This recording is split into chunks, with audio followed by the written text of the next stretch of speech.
Don't mess around, you scammer. If you didn't have any savings, I wouldn't have married you. I was planning to spend my life leeching off your money. Damn it. I never expected my husband to be such a despicable man. I had reached my limit with my husband, who kept insulting me. And then I came up with a forbidden revenge. This can't be true. As I looked down on my astonished husband, I smirked. My name is Aliyah, a 34-year-old office worker. I've been working for a company since graduating from college, for over 12 years now. Although I had been devoted to my work and had been given a decent position in the company, I was far behind in my private life. Many of my friends were getting married and having children, and my parents were starting to ask me when I was going to get married. I had lived for myself until now, thinking that I would be happy as long as I was devoted to my work. But when my parents said they wanted to see me in a wedding dress, and my friends said that marriage was a good thing, and my heart began waver. According to my friends, marriage is also about making your family happy, not just yourself, and it can be done while working hard at your job. After hearing that, I became interested in marriage. However, I knew that the partner I choose is the key. I wanted someone who understands my devotion to work and was someone I could chill around. Although looks and income from work are somewhat important, I didn't place too much emphasis on income because I could earn my own money. With that in mind, I began looking for someone to date with the intention of getting married. Then a friend told me they would host a mixer, so I decided to participate. I was nervous at my first mixer, but it turned out to be a normal drinking party atmosphere, and I felt relieved. The men who participated in the mixer were all classmates from university who have decent jobs. Among them, I talked a lot with a guy named Bill. Bill was 1 year older than me, and because we were close in age, we had a lot of common topics to talk about. He had a good sense of humor. It was fun to talk to him. At my first mixer, I felt like I had found a good person. But at that time, a woman named Cindy came between us. Hey Bill, having fun? Aliyah, is it? Can you please give up your seat? I want to talk to Bill. Huh? Oh, sure. Go ahead. Overwhelmed by her aggressiveness, I gave up my seat, and Cindy stayed with Bill the whole time. At this rate, there is no way Bill and I will get any closer. Thinking that, I gave up on the mixer and decided to focus on my meal. Cindy is much younger and cuter, and she's probably better for Bill anyway. The other men had already paired off with other women, so I waited for the mixer to end, feeling a little bitter. But after the mixer ended, Bill asked me for my contact information outside the store. I didn't get to talk to you much, Aliyah, so how about we meet up and chat at a cafe sometime? I was surprised, but very happy. And for the first time in a while, I felt like I remembered what it was like to be in love. From then on, I exchanged messages with Bill and met him at a cafe on our days off. We talked a lot, and I thought we were really compatible. Being with him just felt so comfortable. I'm not the type to be aggressive, and I think I've been pretty cautious in my few past romantic experiences. But with him, I thought I could marry him. We continued to deepen our relationship naturally, but we weren't officially dating yet. Then, Cindy suddenly contacted me. Cindy was a junior of a friend of mine, and we had exchanged contact information before the mixer. She was like a little demon, with a completely different personality in front of men than in front of women. She had seemed selfish even when we first met, and it seemed like she had her sights set on Bill. So she must have seen me as her enemy. What's this about, Cindy? Cindy said she wanted to meet me and talk to me after work, so I agreed with some caution. Can I ask you straight up? You don't think you were going to date Bill, do you? I do want to date him. You're really out of your league, aren't you, Aaliyah? Huh? What do you mean? I know you're aware of this, but I'm also after Bill. Yeah, I figured as much. There is no way I'm not going to win, right? I'm younger and cuter than you. And you are already an old lady. You. Do you really think I'll fall for such a cheap provocation? Being young isn't the only positive factor, you know? Actually, I have a lot in common with him. Don't you have a huge generation gap and struggle to hold a conversation? Aaliyah, are you trying to compete with me? Don't you think that just because you are young, you can have everything your way? Cindy and I were in a confrontational state, ready to fight each other. I think we both had pretty scary faces. But I can't afford to lose to such a young girl. I seemed to be more competitive than I thought. As it was my first romance in a while, I consulted with a friend who had invited me to the mixer, thinking that she might suggest something that would help me, as she was also Cindy's senior. Cindy likes to take away boys that others are interested in, like that. My friend's frankness surprised me a little. Is she really such a bad person? Well, that's why I didn't want to bring her to the mixer. But she found out accidentally. If you're going to fight Cindy, it's better not to lose your pace. Just be yourself as usual, and you'll be fine. Okay, got it. Thanks. If my friend said so, I should follow her advice. So I didn't try to be too aggressive and continued to interact with Bill as usual. Then one day, Bill confessed his feelings to me. Can you date me with marriage in mind? What? Me? Are you okay with me? Huh? What do you mean okay with you? Oh, never mind. So, what's your answer? Yes, of course. Great. Thank you, Aaliyah. And so, I started dating Bill. That meant I had won against Cindy. I was happy that I could be with the person I liked and that I had won against her. Cindy didn't contact me in particular, but according to my friends, she was quite upset. After that, Bill and I continued our relationship smoothly, and about 6 months later, he proposed to me. For the first time in my life, I tasted the pinnacle of happiness. Even though I was always busy with work, it was great to be proposed to. My parents also liked him, and I liked his parents as well. We had a face-to-face meeting with both families, and we were able to have a successful wedding. My friends and coworkers also celebrated my wedding grandly, and I was very happy. After that, we started our married life. Welcome home, Aaliyah. I'm home, Bill. Oh, something smells good. Today, it's herb-grilled chicken. Yummy. Thanks, babe. My husband comes home earlier than I do and takes the initiative to do household chores.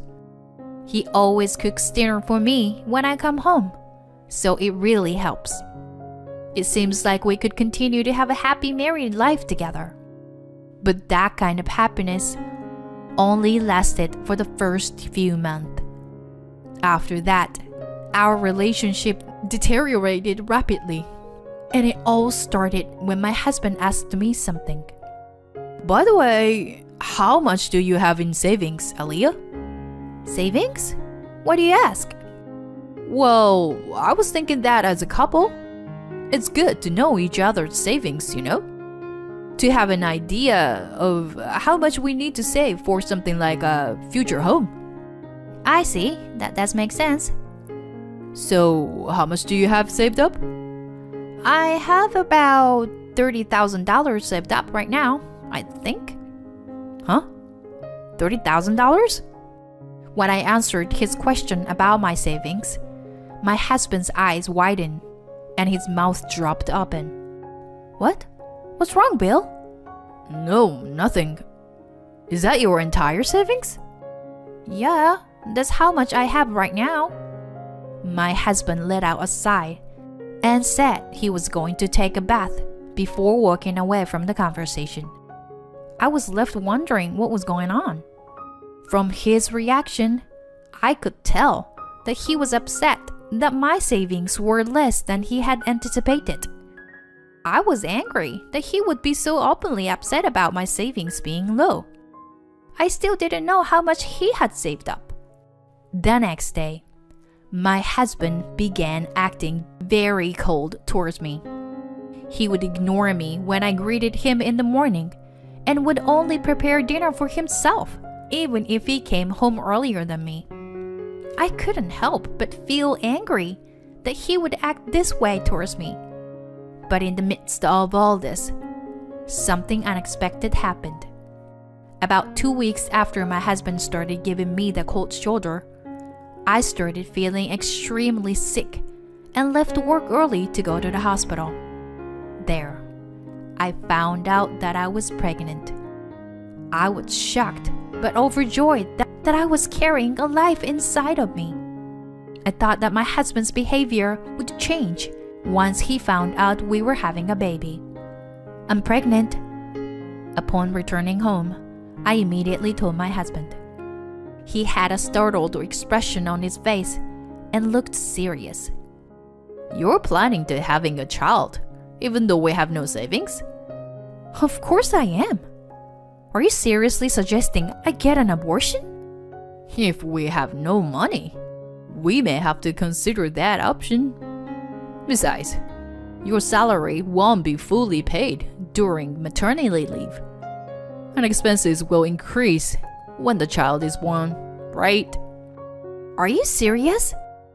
I can't believe you made such a statement. I couldn't believe my husband said something like that. Unbelievable. Don't you have any empathy? I never thought you were that kind of person. I became emotional and raised my voice. Then, my husband became angry. Don't play dumb, you scammer. What? Scammer? If you had no savings, I wouldn't have married you. I was planning to spend my life leeching off your money. Damn it. You work for a big corporation, right? Your salary is definitely higher than mine. Yet, you have no savings. That's why you are a scammer. Got it? I couldn't believe it.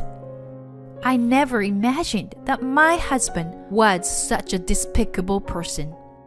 Let's get a divorce then. No, I won't. What?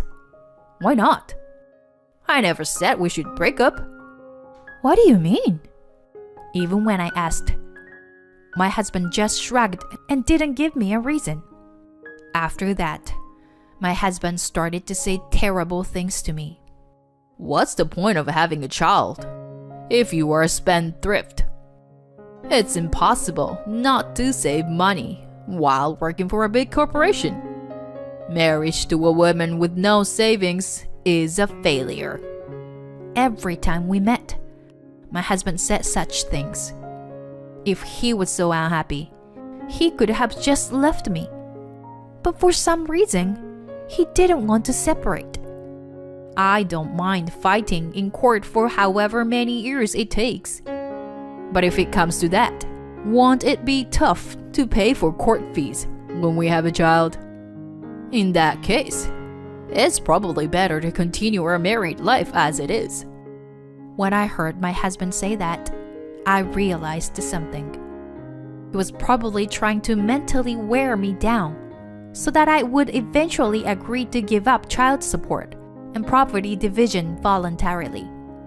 I absolutely did not want to do that. But continuing to live with my husband was also difficult.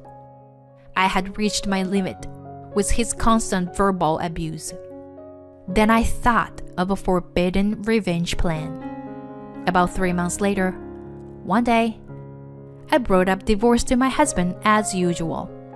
However, what was different this time was that I had a secret weapon that could allow me to get a divorce while placing the blame on him. So you were having an affair. Let's get a divorce. What did you say? My husband was speechless as he looked at the evidence I had spread out on the table. You'll be paying a lot in compensation. So, be prepared. How did you find out? Bad things always get found out. Just admit your wrongdoing quietly. Anyway, let's handle everything through lawyers from now on. I left my husband, who was frozen with a pale face, and packed my bags while giving him a side glance. Then, I received compensation and requested child support. It seems that my ex-husband was reluctant to pay, but my lawyer pursued the request. Thanks to that, I was able to receive full payment in installments. After that, I took maternity leave and gave birth in my hometown. I gave birth to a healthy baby girl. My parents were very happy to meet their grandchild. My ex-husband apparently planned to remarry his affair partner, but for some reason, he was immediately rejected. I received a message from my ex-husband saying that he wanted to get back together, but I laughed while looking at the message with a certain person. The person was Cindy, who had once competed for my ex-husband's girlfriend position. Actually, I contacted Cindy as revenge against my ex-husband. I told her all about my ex-husband's true nature and asked for her cooperation. Surprisingly, Cindy enthusiastically participated in the plan. Actually, my father was a terrible man and was like Bill. He relied on my mother's income and was a freeloader who didn't work. Listening to your story made me angry, as it reminded me of my father. Cindy no longer had an aggressive attitude like before and understood my story and situation well. Then Cindy seduced Bill and created a fake romantic relationship that was enough to be evidence of their affair. Baby, my grandfather was a big landowner, and he was actually quite wealthy in the local area. Cindy reportedly used that to appeal to Bill. As a result, my ex-husband thought that he could not only live an easy life, but also marry a beautiful young woman. Thanks to that, I was able to gather evidence of their affair and divorce Bill. I can't thank Cindy enough for her cooperation in this forbidden revenge. On the other hand, Cindy also thanked me. I feel like I was able to get revenge on my father through this, you know? It felt really refreshing. Thank you for giving me this opportunity, Aliyah. After that, we promised each other to find a good partner next time, and we shook hands firmly. Then, I returned to my parents' house and raised my child with their support. I am truly happy that I get to spend time with my daughter every day. By the way, there was a reason why I had little savings at that time. Before I got married to my husband, I had purchased an apartment for real estate investment, and I had paid almost all the money at that time, which is why I had little savings. Currently, I earn a considerable amount of money from rental income and my job at a large corporation. I plan to save this money carefully for my daughter's future education and my retirement. For now, I want to take good care of my daughter while being grateful to my parents.